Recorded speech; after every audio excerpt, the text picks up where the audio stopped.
दोस्तों, इस वक्त हमारे भारत देश के अंदर वक्फ बोर्ड कानून को लेकर काफ़ी चर्चाएं हो रही हैं।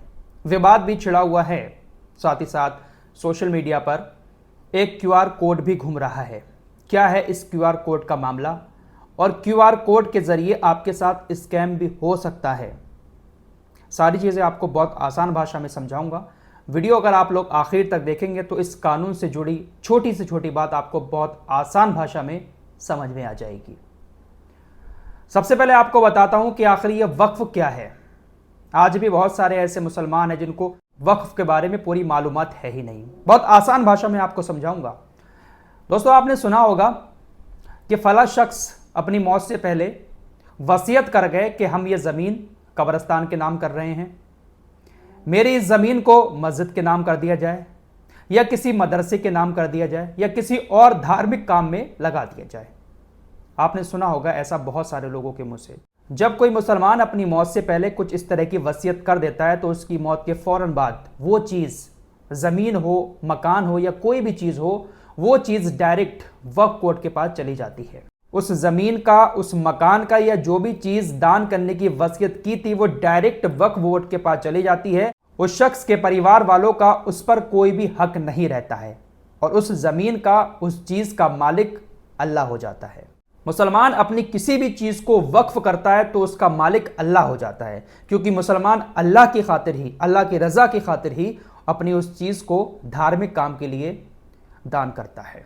इसके अलावा जीते जी भी अगर कोई मुसलमान चाहता है कि वो अपनी इस चीज़ को वक्फ कर दे तो उम्र 18 साल होनी चाहिए। 18 साल का कोई भी मुसलमान अपनी किसी भी संपत्ति को वक्फ कर सकता है। जैसे ही वो वक्फ करेगा वो डायरेक्ट वक्फ बोर्ड के पास चली जाएगी और उसका मालिक फिर अल्लाह हो जाएगा। मिसाल के तौर पर किसी मुसलमान के पास 4 बड़े बड़े खेत हैं लेकिन उसकी कोई औलाद भी नहीं है, तो बहुत सारे ऐसे मुसलमान होते हैं जो ये सोचते हैं कि यार मैं इसका कुछ कर तो पा नहीं रहा हूँ, मेरे इतने खर्चे भी नहीं हैं, क्यों ना अल्लाह की रज़ा के लिए एक प्लॉट को वक्फ कर दिया जाए, मदरसे को दे दिया जाए, कब्रिस्तान के लिए दे दिया जाए। तो वो उस जगह को, एक प्लॉट को वक्फ कर देता है और फिर उसका मालिक अल्लाह हो जाता है। मुसलमान वक्फ इस नियत से करता है कि हम ये अल्लाह के लिए दान कर रहे हैं, इसका हमें सवाब मिलेगा। देश भर के अंदर जितने भी कब्रिस्तान हैं, जितनी भी दरगाहें हैं, मस्जिदें हैं, वो ज़्यादातर वक्फ की ज़मीन पर ही बनी हुई हैं। पूरे भारत के अंदर 30 स्थापित वक्फ संगठन हैं। हम अपनी संपत्ति को इन्हीं को वक्फ कर सकते हैं। अलग अलग राज्य में अलग अलग संगठन हैं। उम्मीद करता हूँ ये चीज़ आपको अच्छे से समझ में आ गई होगी। सीधी बात यह है कि अगर कोई मुसलमान अपनी संपत्ति को वक्फ करना चाहता है तो वो डायरेक्ट वक्फ बोर्ड को दे सकता है और वो फौरन ज़मीन वक्फ बोर्ड के अंडर में आ जाती है और उसका मालिक अल्लाह हो जाता है। लेकिन अब जो ये बिल लेकर आ रही है सरकार, इस वक्फ बोर्ड कानून में इस बिल के जरिए कुछ चेंजेस किए जा रहे हैं। 8 अगस्त 2024 को केंद्रीय अल्पसंख्यक मामलों के मंत्री किरेन रिजिजू ने लोकसभा में वक्फ बोर्ड संशोधन विधेयक पेश किया। जैसे ही यह विधेयक लोकसभा में पेश किया गया, इस विधेयक में जो चेंजेस किए गए हैं उनके बारे में जब लोकसभा में बात हुई तो विपक्षी पार्टियों ने इसका विरोध करना शुरू कर दिया। असदुद्दीन ओवैसी, अखिलेश यादव, कांग्रेस, जेडीयू, इन सभी ने इस बिल का विरोध करना शुरू कर दिया और इसको मुसलमानों के खिलाफ एक साजिश बताया। मुसलमानों की संपत्तियों पर सरकार कब्जा करना चाहती है, इस तरह का इस बिल को बताया। आखिर इस नए विधेयक में ऐसे कौन से कानून सरकार लेकर आई है जिसकी वजह से इतना ज्यादा विरोध हुआ? लोकसभा में जब इस बिल का बहुत ज्यादा विरोध हुआ तो उसके बाद सरकार ने इस बिल को ज्वाइंट पार्लियामेंट्री कमेटी के पास भेज दिया। ज्वाइंट पार्लियामेंट्री कमेटी के पास जब यह बिल पहुंच गया तो ज्वाइंट पार्लियामेंट्री कमेटी ने 13 सितंबर तक लोगों से इस पर अपनी राय मांगी। क्या यह कानून देश में पास होना चाहिए? इस कानून को लेकर आपकी क्या राय है? ईमेल के जरिए आप ज्वाइंट पार्लियामेंट्री कमेटी को अपनी राय भेज सकते हैं। इसी ईमेल को लेकर एक क्यूआर कोड चल रहा है। All India Muslim personal law board की तरफ से इस क्यूआर कोड को लॉन्च किया गया और मुसलमानों से अपील की गई कि इस क्यूआर कोड को स्कैन करके आप ज्वाइंट पार्लियामेंट्री कमेटी को ईमेल भेजें। जितने ज्यादा मुसलमान ज्वाइंट पार्लियामेंट्री कमेटी के पास इस बिल के खिलाफ मेल करेंगे उतना ही ज्यादा यह बिल कमजोर पड़ेगा और फिर देश के अंदर इस बिल को सरकार लागू नहीं कर पाएगी। इसीलिए इस क्यूआर कोड को लॉन्च किया गया। क्यूआर कोड लॉन्च क्यों किया गया? All India Muslim personal law board ने इस क्यूआर कोड को इसलिए लॉन्च किया क्योंकि आज भी बहुत सारे ऐसे मुसलमान हैं जो ईमेल नहीं भेज पाते हैं। ईमेल में क्या कुछ लिखना है उनको पता ही नहीं था, इसीलिए इस क्यूआर कोड को स्कैन करने के बाद एक ऑटो जनरेटेड ईमेल भी आपके पास आ जाएगा। आपको बस क्लिक करके उसको सेंड कर देना है। कैसे होगा वो मैं आपको आगे बताऊंगा, लेकिन इसको लेकर एक स्कैम भी आपके साथ हो सकता है। ध्यान से अभी आगे सुनिएगा, सारी चीजें आपको बताऊंगा। उसके बाद आपको यह भी बताऊंगा कि आखिर इस बिल में सरकार ने कौन कौन से बदलाव किए हैं, कौन कौन सी शक्तियां छीनी हैं वक्फ बोर्ड की। दोस्तों, दो तरह के क्यूआर कोड सोशल मीडिया पर शेयर किए जा रहे हैं। एक क्यूआर कोड ऐसा है जिसको स्कैन करने पर आपके पास कुछ इस तरह का लिखा हुआ आता है, उर्दू, इंग्लिश और हिंदी में। हिंदी में आपको बता देता हूं, जहां लिखा होता है अस्सलामु अलैकुम वरहमतुल्लाहि वबरकातुहू। वक्फ संशोधन विधेयक पर संयुक्त संसदीय समिति केवल अंग्रेजी या हिंदी में जनता से प्रतिक्रिया चाहती है। यह विधेयक इस्लामी कानून और मौलिक अधिकारों का उल्लंघन करता है और इसलिए इसे खारिज किया जाना चाहिए। अभी कार्रवाई करें और 3 सरल क्लिप के साथ वक्फ संशोधन विधेयक को खारिज करें। धन्यवाद। All India Muslim personal law board, और बाकी नीचे मोबाइल नंबर लिखे हुए हैं। ये नीचे जो नीली लाइन दिखाई दे रही है ओपन जीमेल, आप इस पर क्लिक करेंगे तो आपके मोबाइल में जो भी जीमेल आईडी है वो खुलकर सामने आ जाएगी।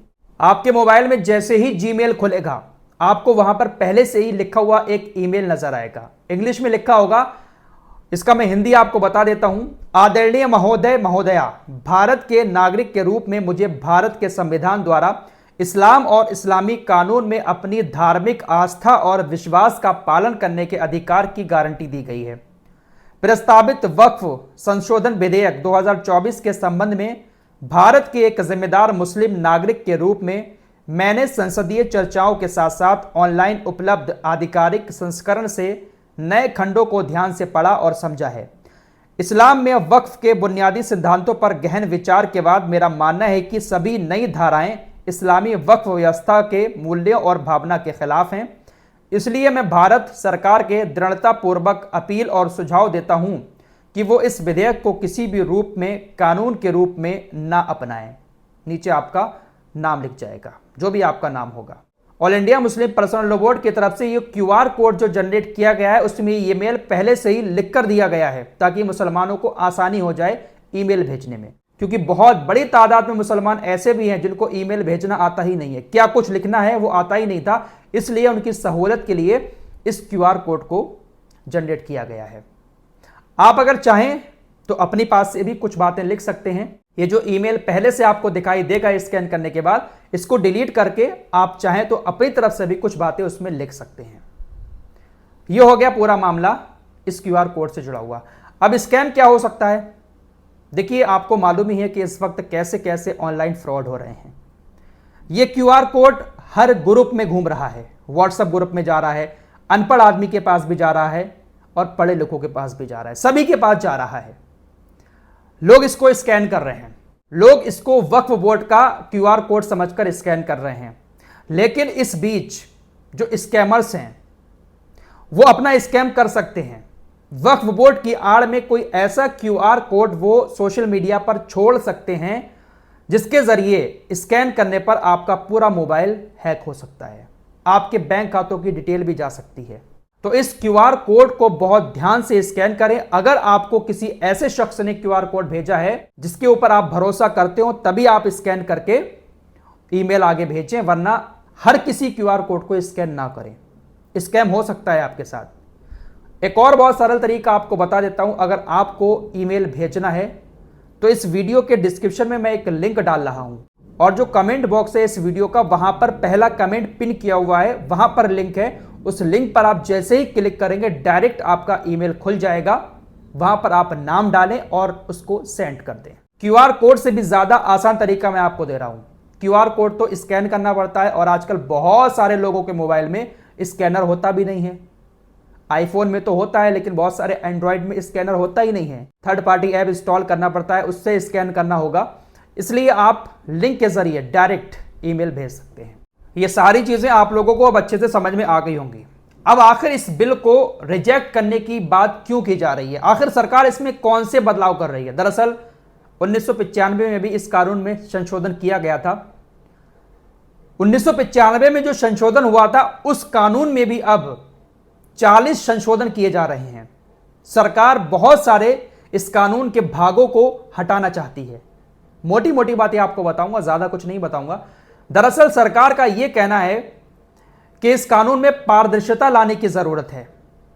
किसने संपत्ति को किस नजरिए से वक्फ किया है, जिस संपत्ति को वक्फ किया गया, क्या वाकई में वो संपत्ति उस मुसलमान की थी या सरकारी संपत्ति थी। सरकार इसकी जांच कराने के लिए एक अधिकारी भी रखेगी। वो अधिकारी वहां पर पहुंचकर जांच करेगा कि ये संपत्ति सरकार की है या वक्फ की है। अगर कोई शख्स वक्फ की हुई जमीन पर यह दावा करने लगे कि यह जमीन वक्फ की नहीं है, सरकारी जमीन है, तो उसकी जांच की जाएगी। अधिकारी जांच करेगा, उसके बाद ही वो फैसला लेगा कि यह वक्फ की जमीन है या नहीं है। एक और संशोधन यह हो रहा है कि अभी तक इस वक्फ बोर्ड में सिर्फ मुस्लिम ही काम करते थे। जितने भी इसके अधिकारी हैं संगठन के, वो सारे के सारे मुस्लिम हैं, लेकिन अब इस संगठन में नॉन मुस्लिम्स भी शामिल हो सकते हैं। यह कानून अगर पास हो जाता है तो इसमें अब जो अधिकारी होंगे वो नॉन मुस्लिम भी हो सकते हैं। साथ ही साथ हर बोर्ड में महिलाओं को भी एंट्री देने की बात की गई है कि महिलाओं की भी इस बोर्ड में जगह रखी जाए, वो भी इस बोर्ड में काम करें। फिलहाल 100 बात की एक बात यह है कि वक्फ बोर्ड और तमाम इस्लामिक संगठनों का कहना है कि सरकार ये जो कानून लेकर आ रही है, ये पास हो जाता है तो उसके बाद जितनी भी वक्फ बोर्ड की संपत्तियां हैं वो सरकार अपने अंडर में ले लेगी। जहां चाहेगी उसको सरकारी जमीन कहकर सरकार उस संपत्ति को अपने कब्जे में ले लेगी। देश भर के अंदर जितने भी कब्रिस्तान हैं, जितने भी मस्जिदें हैं, ज्यादा से ज्यादा वो वक्फ बोर्ड की जमीन पर ही बनी हुई हैं। तो यह है पूरा मामला वक्फ बोर्ड कानून से जुड़ा हुआ। उम्मीद करता हूं जो भी चीजें मैंने आपको बताई हैं बहुत अच्छे से आपको समझ में आ गई होंगी। इस वीडियो को ज्यादा से ज्यादा शेयर करें।